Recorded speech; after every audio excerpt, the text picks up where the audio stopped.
So what are we waiting for? Let's now proceed to the fashion trend of 80s, where leggings became one of the fashion's greatest inventions. Ladies and gentlemen, let's give a round of applause to our guest speaker, Miss Jovelyn Apple Arevalo. Loading pa lang. Alam namin. Loading pa lang. Ang tagal kasi ng connection. Without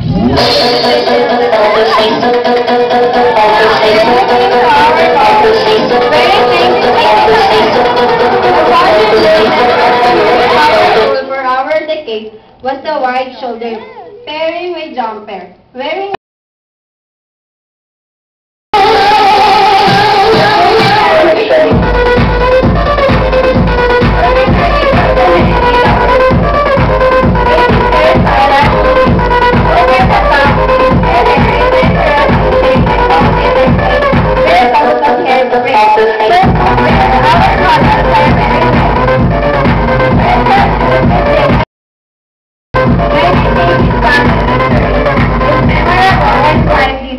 a variety of fashion looks was parallel to each other in the 1980s.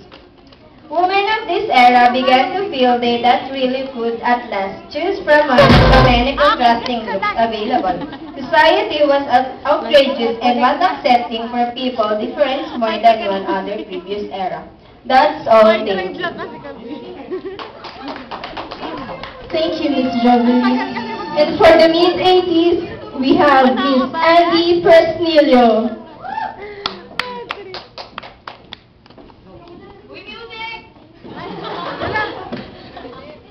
Good afternoon, ladies and gentlemen.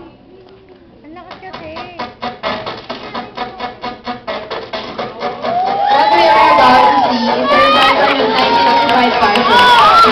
Really about another time called funky style, a very colorful fashion. This originated in Europe, particularly in Paris, London, and now in New York. Now, our model is wearing a colorful bolero, combination of short skirt over leggings, and bright color clothing. For footwear, they were usually worn with flat shoes and ankle socks. For jewelry, dangling earrings with a banglet.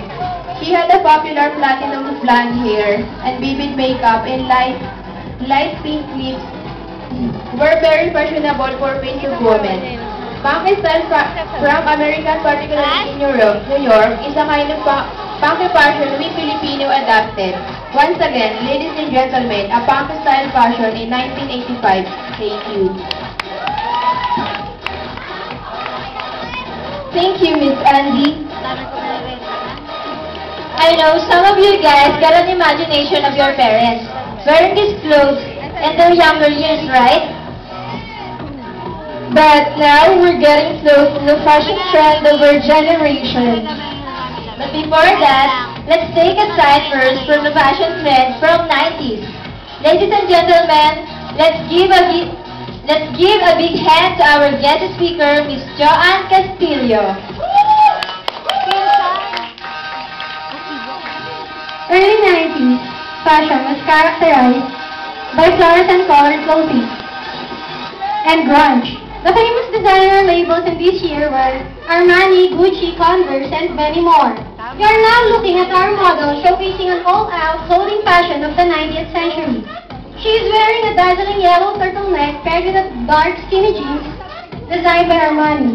For her footwear, she is wearing a flat brown Converse shoes. The 90s thus saw a revival of certain trends and as well as some new ones. Therefore, fashion history always has new trends mixed with some vintage ideas to create a new look. Ladies and gentlemen, let's give a big hand for the 90s. Thank you, Miss Joanne. And for the mid-90s, we have Miss Giselle Gapayao.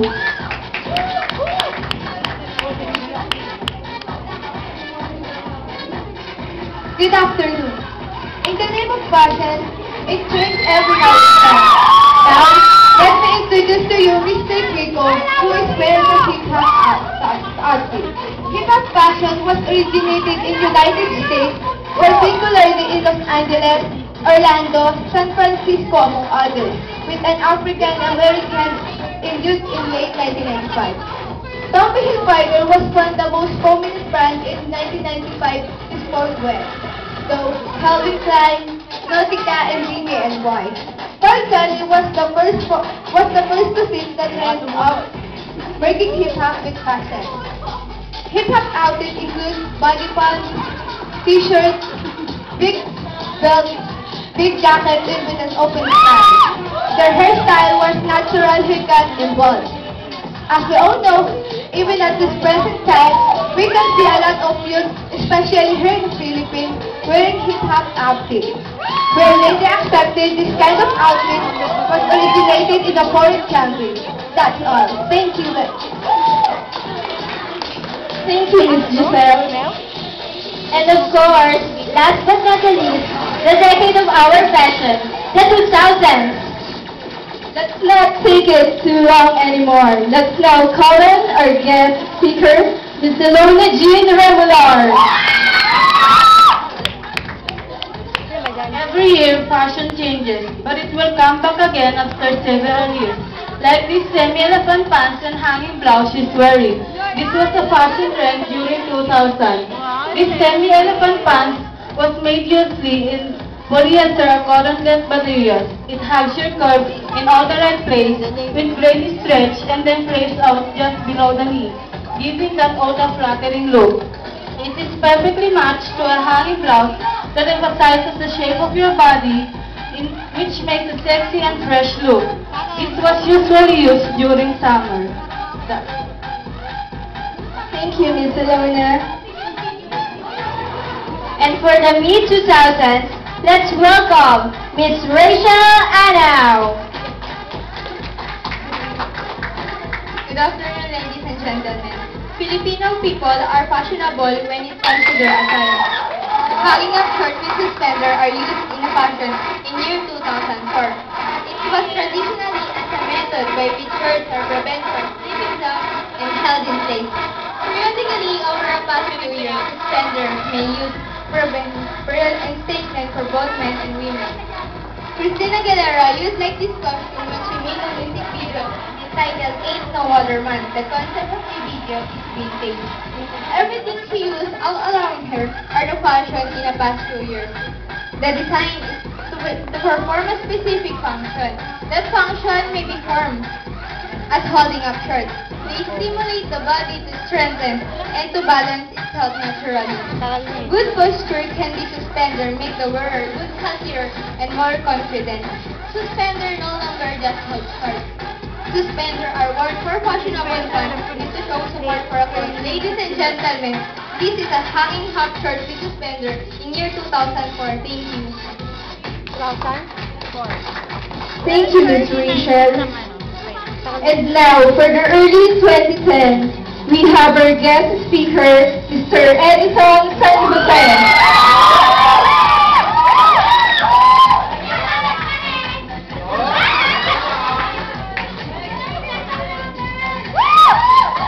Thank you. And last but not the least, our model number 13. Our model Miss Daniel Capulong is inspired by new generation fashion made by Kermit from Hayabusa Clothing and inspired by female celebrities like Megan Fox, Christine Crook, and B&B, and it can be bought at exclusive malls all over the globe. Footwear is a gladiator shoes with a 3 inches heels that makes her look tall. The shiny accessories is came from Karat World. Once again, thank you to our last model, Mr. Jean Capulong. Thank you, Mr. Edison.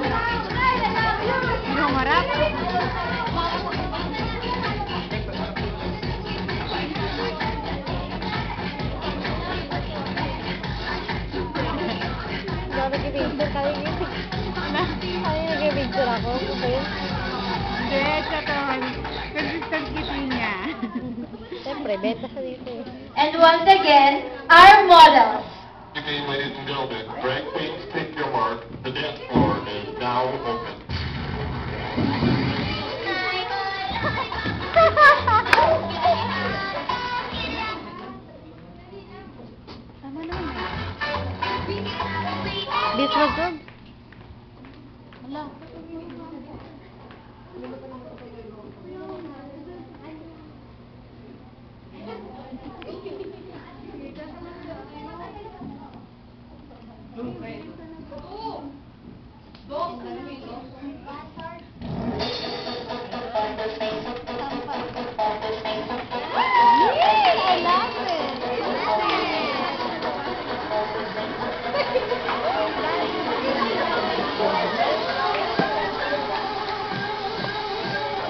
Gail, I love you! Gail! Wow, I love! Gail, I love you!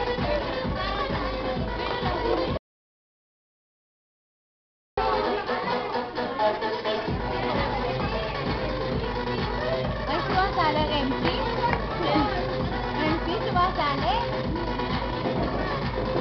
Sasayaw na rin kasi sila.